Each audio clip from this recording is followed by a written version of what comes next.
Roller coasters are getting better, not taller nor faster, but better. Better isn't an easy thing to quantify though. What makes one ride better than another? Does it have something to do with their height, speed, or length? Perhaps it's how unique they are. Or is it that one dangles you below the track? Maybe you just like the color green. Like most things, roller coasters are subjective. People like different things from their roller coaster experiences, whether it's a strong launch or lots of upside down moments. So naturally, the best way to find out whether roller coasters are getting better is to ask you to compare the roller coasters you've ridden and ultimately produce some sort of ranking. Only a roller coaster nerd would go about spending the time and effort to produce such a thing. So I did that. I asked 2,596 people to rank as many of the roller coasters they've ridden as possible. Throughout just over a month, they collectively ranked 129,562 roller coasters, an average of 50 rides per person. To determine which roller coasters were better than others, I compared every roller coaster against every other roller coaster in everyone's rankings. This generated 18 million pairs of roller coaster combinations. From this, I could see what rides the majority of people preferred. And what did we find? Well, the 10th best roller coaster in the world, according to 2,596 people from across the globe, is Wildfire, a wooden roller coaster in Kolmården, Sweden. 9th is The Voyage at Holiday World, USA. 8th is Lightning Rod at Dollywood, USA. 7th, El Toro at Six Flags Great Adventure, USA. Expectedly, there are a lot of US roller coasters in this list. 6th, Ride to Happiness at Plopsaland de Pan, Belgium. 5th, Fury 325 at Carowinds, USA. 4th, Zadra at Energylandia, Poland. 3rd, Velocicoaster, the new double launch coaster at Universal's Islands of Adventure, USA. 2nd, Steel Vengeance, a hyper-hybrid roller coaster made of both steel and wood at Cedar Point, USA. And number 1, the new for 2022, Iron Gwazi at Busch Gardens Tampa, another hyper-hybrid roller coaster in the USA. So, the best roller coaster in the world, Iron Gwazi, opened just last year. The roller coaster it stole the number 1 spot from, Steel Vengeance, opened in 2018. Whilst Velocicoaster, the 3rd best ride, opened in 2021. Of the world's top 10 roller coasters, 3 of them opened in the 2020s, 5 in the 2010s, and 2 in the 2000s. What did I say? Roller coasters are getting better. The world's top 100 roller coasters tells a similar story too. 23 of the world's best roller coasters opened in the 2020s, 46 in the 2010s, 24 in the 2000s, and just 6 in the decades before the new millennium. We can look even closer though. New world-leading roller coasters often come in bursts across specific years. In 2018, 9 roller coasters opened around the globe which currently sit among the world's top 100 rides, including Steel Vengeance at Cedar Point, Hyperion at Energylandia, and Time Traveler at Silver Dollar City. 8 top 100 roller coasters opened in 2016, including Lightning Rod at Dollywood, Wildfire at Kolmården, and Taron at Phantasialand. Whilst 6 top 100 roller coasters opened in 2019, 2015, and 2006 too, such as Zadra at Energylandia, Fury 325 at Carowinds, and El Toro at Six Flags Great Adventure, respectively. So, what's causing this improvement? Why are newer roller coasters better? The answer to this question used to be much easier. Technological improvements. Roller coasters, in some shape or form, have been around for centuries. Over time, the technology available to make rides has improved, allowing for more interesting, unique, and intimidating roller coasters to be built. In 1975, the first modern-day inverting roller coaster opened to the public. Corkscrew at Knott's Berry Farm blew people's minds by featuring 2 back-to-back corkscrew elements throwing guests upside down. A year later, Six Flags Magic Mountain opened the Great American Revolution, now the New Revolution, the world's first modern-day roller coaster to feature a vertical loop, and thus the race had begun. Theme parks across the globe scramble to cram as many inversions into their roller coasters as possible. Just over 10 years after the corkscrew, Shockwave opened at Six Flags Great America with 7 inversions. This grew to 10 in 2002 with Thorpe Park's Colossus, and a whopping 14 with the Smiler at Alton Towers in 2013, which still holds the record to this day. At roughly the same time, another race was happening, the race to build the world's tallest roller coaster. Cedar Point kicked it off in 1989 with the debut of Magnum XL 200, a 205-foot, 63-meter tall giant.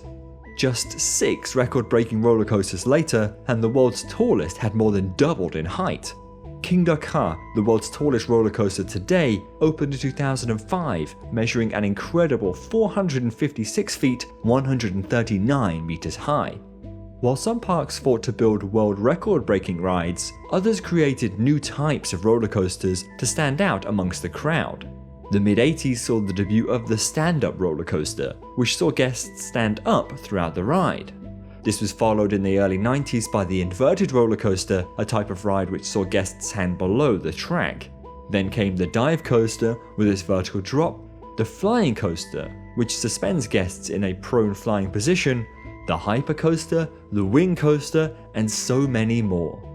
As record-breaking or new types of roller coasters are revealed, older ones seemingly fall out of fashion.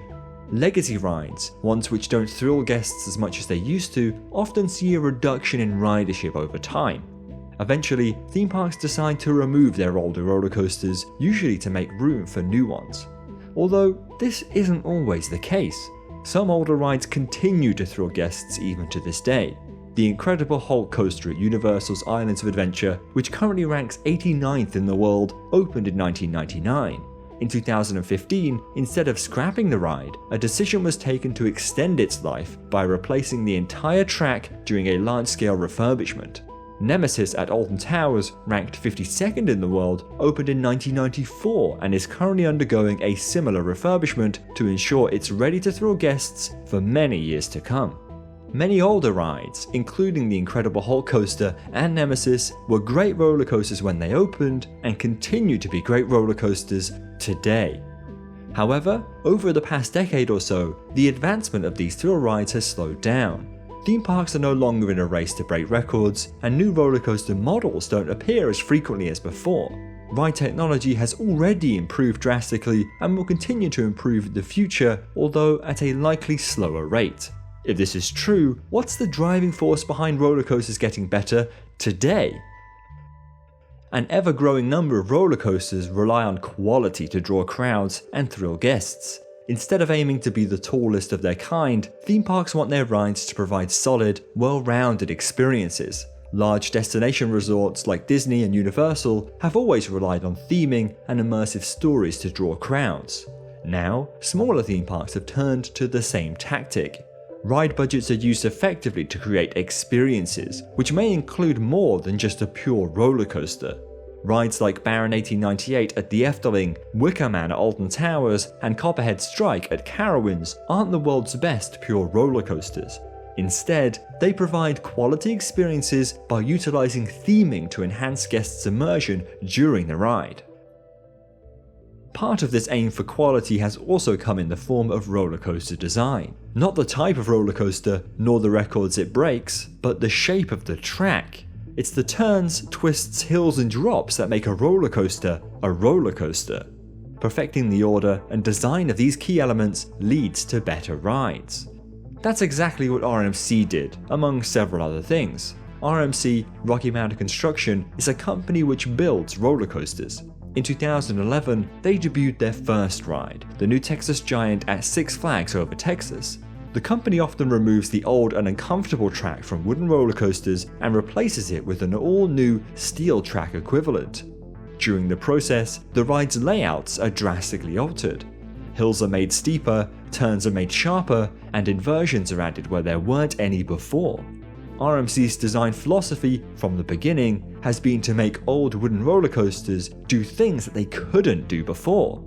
RMC's rides have been a resounding success. 5 of the world's top 10 roller coasters were built by Rocky Mountain Construction, including the world's best, Iron Gwazi, and second best, Steel Vengeance. Their rides feature elements that were practically unseen before. Large outward banked airtime hills throw you to the side. Huge zero-G stalls suspend you for multiple seconds at a time, and excessively steep drops provide an unstoppable sense of speed. Features that would have been considered too uncomfortable for traditional rides became fashionable and exciting. Over a decade after RMC's first roller coaster, the company's influence continues to spread. Several other manufacturers of roller coasters have begun to push the boundaries too. Despite being built by a different company, Intamin, both Velocicoaster at Universal's Islands of Adventure and Tiger at Linen-Maki feature RMC-like zero-G stalls. Vekoma's Phoenix at Farup Summerland features a similar stall element as well, whilst the new roller coaster from Muck Rides coming to Thorpe Park, codenamed Exodus, will feature RMC-like large outward banked airtime hills too. In their quest to improve older wooden roller coasters, RMC has changed the game. Elements that would have once been deemed unconventional have become the new standard.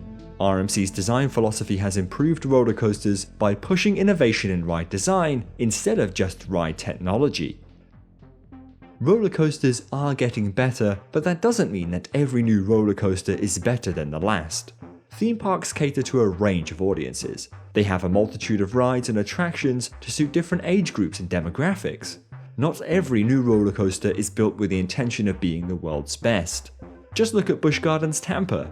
In 2016, they built Cobra's Curse, an innovative spinning roller coaster designed for families. Then, in 2019, they debuted Tigris, a compact triple launch coaster.